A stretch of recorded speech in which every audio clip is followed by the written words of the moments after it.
Shalom Bapak Ibu Saudara. Kita membaca di Matius pasal 13 ayat 47 sampai ayat yang ke-52. Demikian firman Tuhan, perumpamaan tentang pukat. Demikian pula hal kerajaan surga itu seumpama pukat yang dilabuhkan di laut, lalu mengumpulkan berbagai-bagai jenis ikan. Setelah penuh, pukat itu pun diseret orang ke pantai.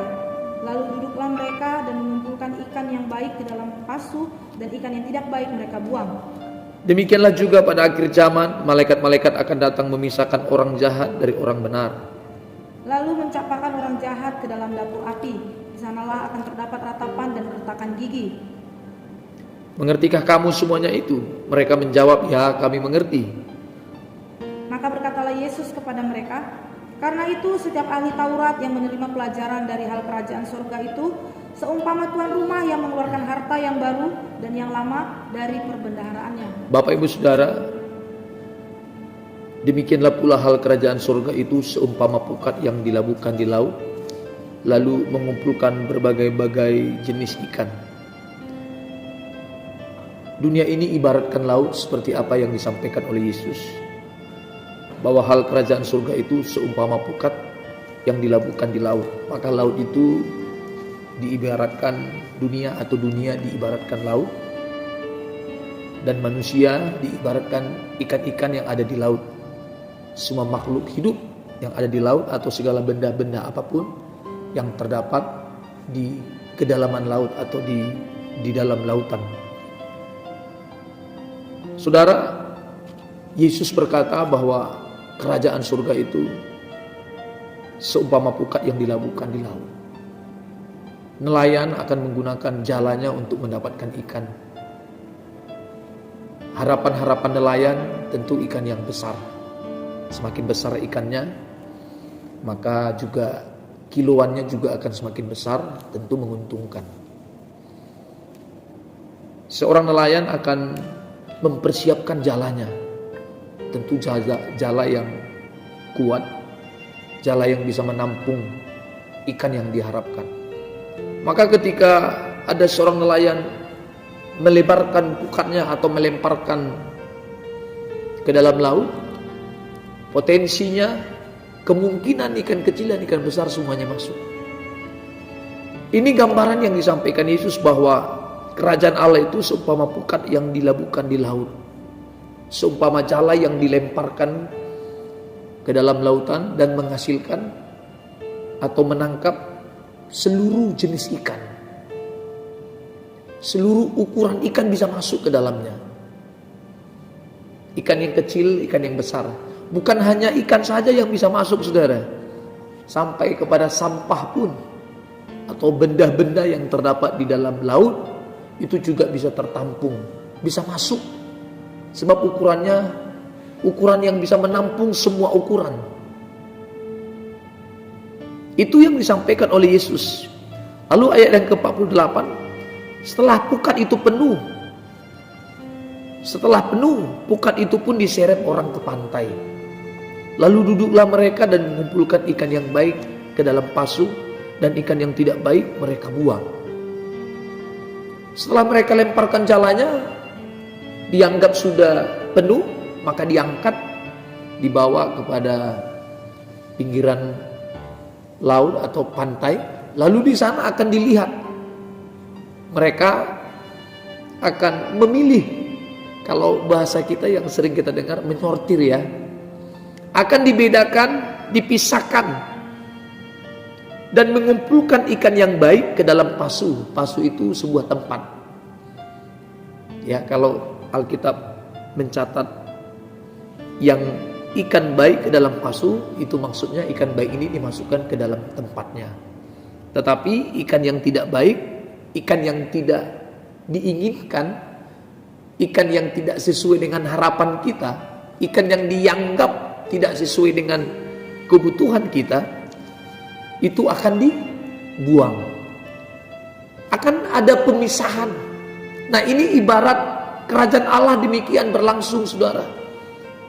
Laut itu menggambarkan dunia ini, dan kita diibaratkan seperti ikan-ikan di laut, atau segala sesuatu benda-benda yang ada di laut yang sewaktu-waktu akan dijaring. Pak, setemu orang bisa masuk ke dalam pukat itu, entah dia kurus atau gemuk, itu akan masuk. Saya juga, entah saya pendeta atau tidak, saya juga akan terjaring di dalam pukat itu. Raja juga demikian, entah dia gendut atau kurus, semuanya masuk. Seperti ikan yang tadi, saudara, segala jenis ikan masuk. Maka gambaran yang disampaikan Yesus, semua orang akan masuk kepada pukat itu, akan masuk kepada seleksi itu. Tidak persoalan dia ikan kecil atau ikan besar, tidak persoalan dia manusia pintar atau manusia cerdas atau manusia bodoh, tidak persoalan dia manusia sombong, tidak persoalan dia manusia rendah hati, tidak persoalan entah dia kaya atau miskin, semuanya masuk pada penyeleksian, ditangkap, dikumpulkan sewaktu-waktu. Haleluya. Dikumpulkan, maka masuk kepada kekekalan itu, masuk kepada penghakiman itu, untuk menarik semua orang. Itu tidak ada pembedaan, semuanya akan ditarik dan dikumpulkan. Tetapi setelah dikumpulkan, mulai para malaikat mengumpulkan, para nelayan mengumpulkan, membedakan mana ikan yang besar, ikan yang kecil, ikan yang bisa dimakan, atau ikan yang tidak diharapkan itu akan dibuang. Manusia juga demikian, saudara, Bapak Ibu. Ayat yang ke-49, silakan baca, Ibu Gembala. Firman Tuhan, demikianlah juga pada akhir zaman. Pada akhir zaman semua orang terus, malaikat-malaikat akan datang memisahkan orang jahat dari orang benar. Malaikat-malaikat diibaratkan sebagai nelayan yang akan datang memisahkan orang jahat dari orang benar. Sewaktu-waktu, saudara, Bapak Ibu, kita akan dipisahkan antara orang jahat dan orang benar. Kalau sekarang kita belum dipisahkan, kalaupun dipisahkan oleh dunia, sebab status sosial kita berbeda dengan orang lain, itu belum mengerikan. Itu belum mengerikan. Kalau saudara hari ini diasingkan, dibeda-bedai, atau dianggap tidak penting oleh orang lain, atau tidak dianggap oleh saudaramu, itu masih pemisahan atau pengasingan yang tidak mengerikan. Kalaupun batin kita, saudara, Bapak Ibu, sering tertekan karena kita dianggap tidak penting, mungkin karena kita miskin, karena kita bodoh, tidak berpendidikan, kita dianggap berbeda dan tidak dianggap atau tidak bernilai, itu kadangkala sudah membuat kita tertekan, ya. Betul atau tidak? Sangat-sangat membuat kita tertekan, ya. Dibeda-bedakan, diasingkan, itu membuat kita tertekan. Tapi sebenarnya itu belum masalah. Haleluya. Itu belum mengerikan. Padahal sebenarnya itu sudah mengerikan menurut ukuran manusia. Kalau misalnya ada keluarga, di waktu ayah kita menjamu kita, ya seadanya saja, tetapi ketika datang kakak kita atau lahir kita yang lebih kaya, penjamuannya justru berbeda, ya, acaranya justru lebih hebat, lebih wow. Kita akan merasa mulai, wah, ini saya kok dibedakan. Itu pembedaannya belum mengerikan. Haleluya. Tetapi suatu-waktu di akhir zaman, seperti Alkitab katakan, justru kita memang masuk ke sana. Orang baik dan orang benar itu akan dipisahkan. Orang sombong dengan orang rendah hati akan dipisahkan.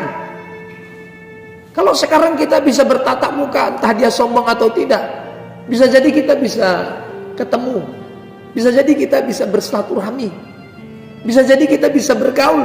Tetapi sewaktu-waktu di akhir zaman itu akan dipisahkan. Seperti seorang nelayan akan memisahkan ikan yang besar, ikan yang dianggap berguna, dengan ikan yang tidak berguna. Ikan yang berguna akan ditempatkan di sebuah tempat yang layak, sebab akan dikonsumsi, akan diproses. Tetapi ikan yang tidak dianggap kotoran, benda-benda laut yang terdapat di dalam pukat itu akan dibuang, Bapak Ibu Saudara. Maka ikan yang baik itu adalah diibaratkan kehidupan orang-orang percaya.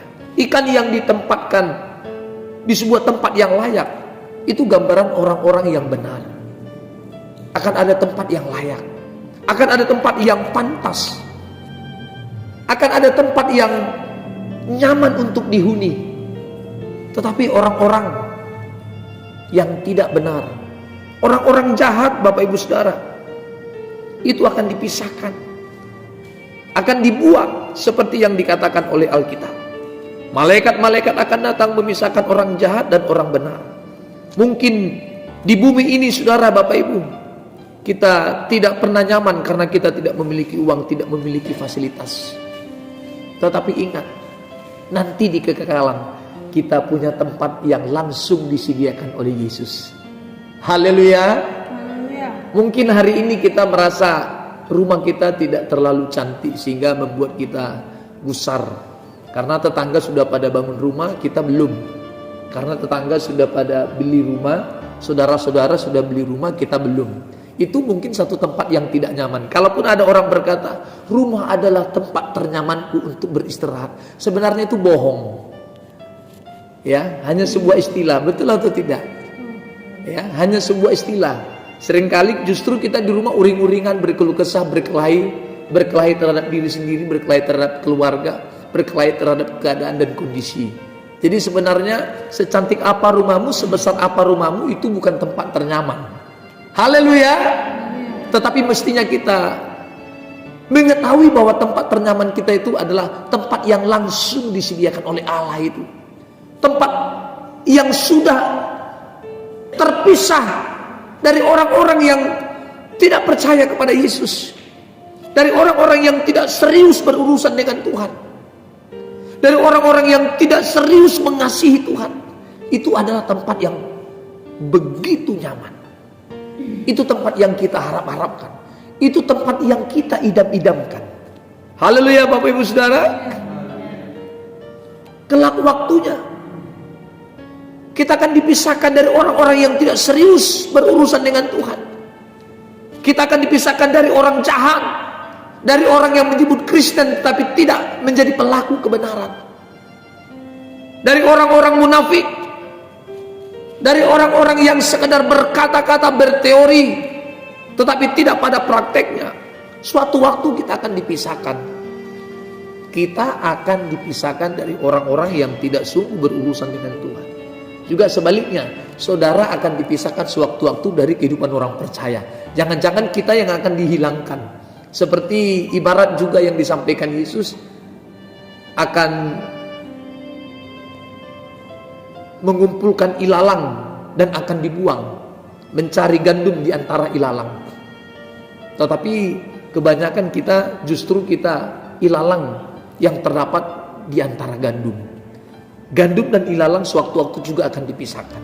Gandum akan dipakai, diproses sebagaimana mestinya, justru ilalang akan dibuang dan dibakar. Ikan yang baik dan benar juga akan ditempatkan kepada tempat yang layak dan sepatutnya. Demikian juga orang-orang yang sungguh serius berurusan dengan Tuhan.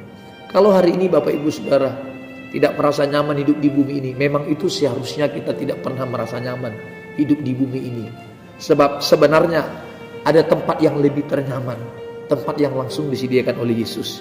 Kita membaca di dalam Yohanes pasal 14 ayat yang pertama. Di situ kita akan melihat bahwa sebenarnya kita punya tempat ternyaman. Tempat ternyaman itu bukan di bumi ini, meskipun Anda sedang kaya. Haleluya. Ya, tempat ternyaman itu bukan di bumi ini, meskipun Anda punya banyak fasilitas. Tetapi tempat ternyaman kita adalah, mari kita membaca di dalam Yohanes pasal 14 ayat yang pertama terus. Dengan judul berikut rumah Bapa. Janganlah gelisah hatimu. Jangan gelisah hatimu, Evan, meskipun kau miskin. Haleluya. Berusaha dan giatlah terus. Itu kata Alkitab, jangan gelisah hatimu. Kemiskinan membuat kita gelisah.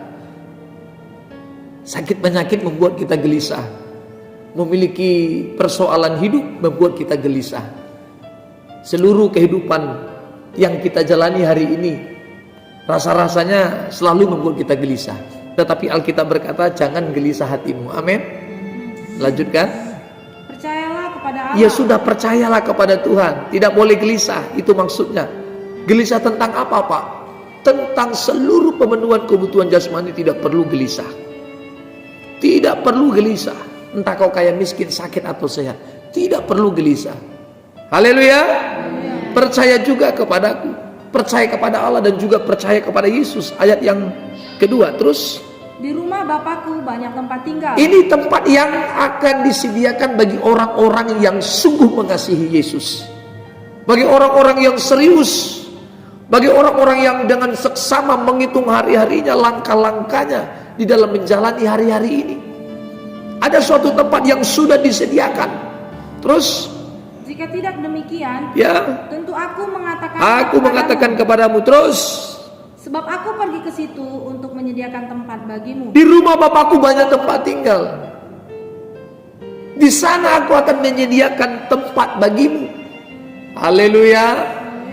Ada satu tempat yang itu membuat kita nyaman. Nyamannya karena kita bersama Yesus. Kalau di surga tidak ada Yesus juga itu tidak nyaman. Haleluya. Kita menjadi nyaman karena ada Yesus. Maka di bumi ini menjadi keyakinan dan iman kita. Kita pun sedang berjalan dengan Yesus. Maka sebenarnya meskipun kita dalam keadaan tidak nyaman, kita sedang dalam damai sejahtera. Sebab dalam pengakuan kita, di dalam iman kita, kita tetap bersama dengan Yesus. Apapun menjadi indah asal aku bersama dengan Yesus. Semuanya menjadi indah karena kita bersama dengan Yesus. Amin. Amin. Ayat yang ke-50, silakan kembali ke Matius pasal 13 tadi. Ya, terus ayat yang ke-50. Firman Tuhan.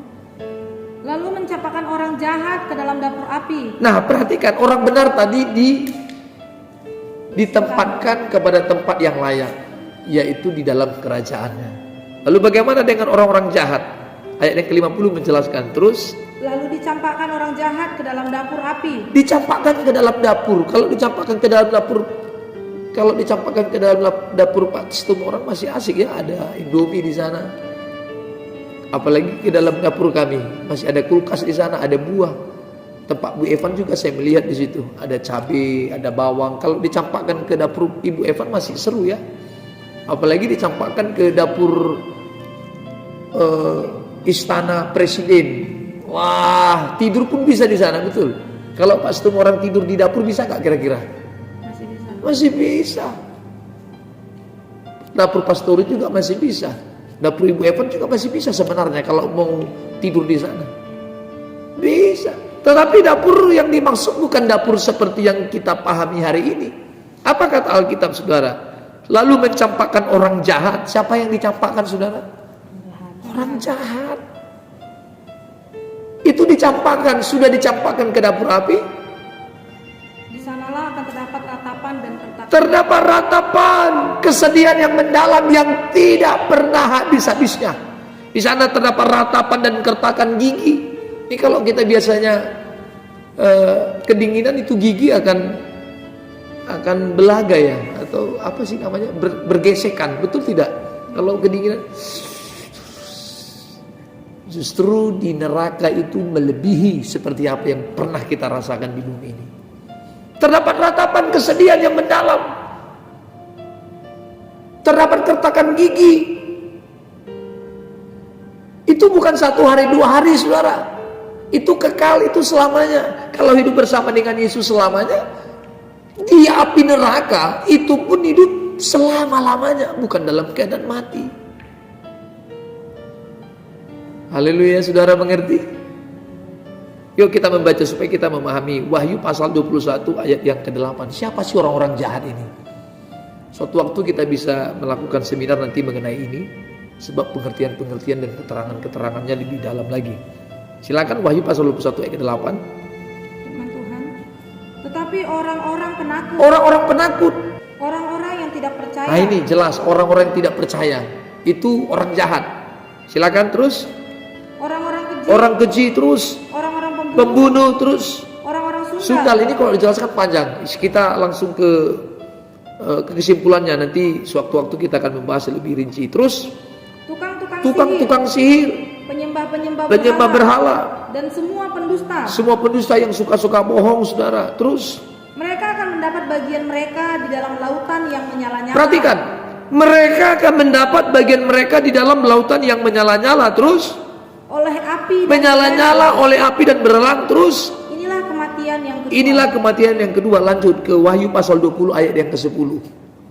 Wahyu pasal yang ke-20 ayat yang ke-10. Silakan terus. Firman Tuhan. Dan iblis yang menyesatkan mereka dilemparkan ke dalam lautan api dan melerang. Manusia jahat, orang jahat akan dilemparkan bersama dengan iblis, sama-sama dilempar ke dalam lautan api. Terus yaitu tempat binatang dan nabi palsu itu. Terus dan mereka disiksa siang malam sampai selama-lamanya. Ayo, mereka akan dicampakkan ke dalam lautan api siang malam sampai selama-lamanya. Ini kekal. Jadi kalau kita dihukum nanti di neraka itu bukan sesekali. Maradijo Tuhan nami. Jadi maradijo tok kisah jomkan langsung ini, tetapi terus. Siklusnya terus. Tidak ada kata untuk beristirahat.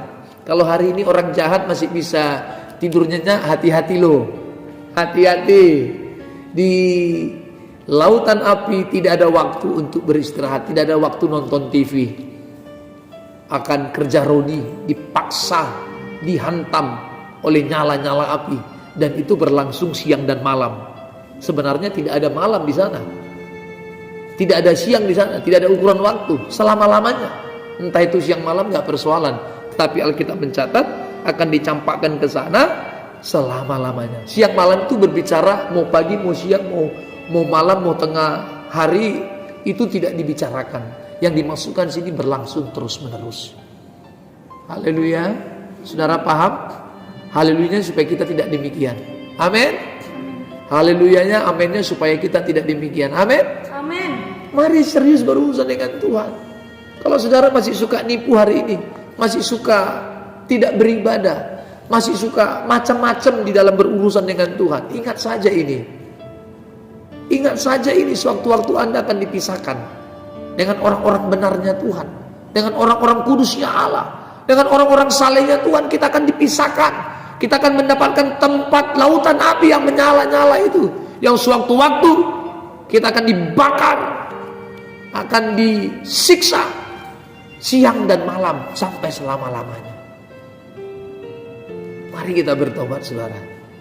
Kalau hari ini kita diasingkan oleh siapapun, itu bukan hal yang mengerikan. Tapi ingat, sewaktu-waktu kita diasingkan, dibedakan antara orang benar dan orang salah, dan ternyata kita adalah orang salah, orang jahat. Hati-hati saudara, kita akan dicampakkan ke dalam lautan api. Ini Alkitab bukan sedang mengancam, tetapi menjelaskan bahwa orang benar dan orang salah, orang benar atau orang jahat itu akan dipisahkan. Kalau sekarang kita masih bisa membaur, puji Tuhan, haleluya. Kadangkala di gereja tidak kelihatan mana orang benar dan orang jahat. Betul atau tidak? Ya, tidak kelihatan. Apalagi semua menggunakan dasi, menggunakan jas. Bagi wanita menggunakan kebaya, angkat tangan, bernyanyi, berdoa. Tidak ada kelihatan ini mana orang jahat, orang benar.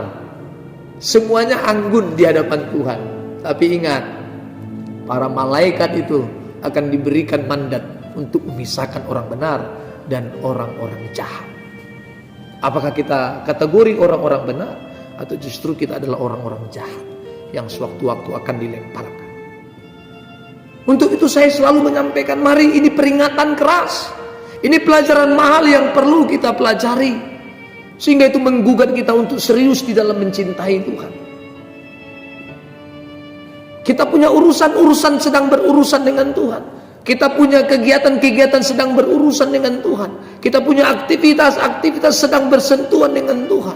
Sehingga pemahaman ini akan membuat kita sulit di dalam melakukan dosa, sulit melakukan pelanggaran. Mari kita sama-sama bertobat, Bapak Ibu Saudara. Sehingga jam-jam ibadah juga menjadi kebutuhan, jam-jam ibadah juga menjadi kesukaan, jam-jam ibadah menjadi kesenangan kita masing-masing. Kita ingat ibadah, kita senang. Amin. Tapi kebanyakan di antara kita, apalagi jemaat GapKim ya, ingat ibadah sudah mulai besar kepalanya. Betul tidak? Wah, ini mau jam ibadah, sungguh malas dagiku. Kan begitu. Ya, hati-hati loh. Saya juga paksa diri. Saya juga harus keras terhadap diri, sehingga di dalam melayani Tuhan kita tidak menjadi manusia cengeng. Kita harus tantang diri kita. Kita harus taklukkan, sehingga kita akan berkata, apa yang harus aku lakukan untuk menyenangkan Tuhanku. Sehingga saudara, harapan saya di tahun 2025 semua jemaat GapKim serius di dalam melayani Tuhan. Seluruh jemaat GapKim sama-sama kita menyembah Tuhan di tempat ini. Amin. Datanglah. Sewaktu-waktu kau akan dipisahkan. Sewaktu-waktu kita akan dipisahkan. Kita akan disortir. Di perkebunan juga begitu ya Pak Situm orang. Mana sawit yang unggul itu dipisahkan dengan sawit yang hampir masak, begitu ya. Tahu ya? Dia masak tapi hampir masak. Apalagi yang brondolan. Wah, brondolan dengan janjangan itu dipisahkan atau disamakan, Pak? Dipisahkan. Harga brondolan sama nggak dengan janjangan? Beda. Orang-orang yang suka beribadah dengan orang-orang yang tidak suka beribadah juga akan dibedakan. Orang yang sungguh mengasihi Yesus dengan orang yang tidak, atau yang setengah-setengah, atau yang suam-suam kuku, juga itu akan dibedakan. Ada tempat-tempat tersendiri untuk mereka. Maka mari kita serius mencintai Tuhan. Tidak melihat waktu, tidak melihat keadaan, tetapi dalam seluruh waktu-waktuku, aku mau datang menyenangkan-Mu Tuhanku.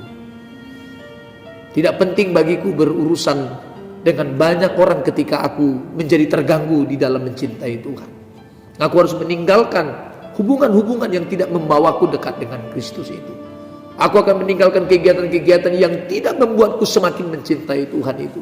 Aku akan meninggalkan pergaulan-pergaulan yang tidak menyeretku kepada Kristus itu. Sehingga hari-hari kita semua menjadi hari yang menyenangkan Tuhan. Dan ini sulit untuk dilakukan. Tetapi saudara, Bapak Ibu, Roh Kudus akan memampukan kita. Haleluya. Mari kita tentukan langkah-langkah kita.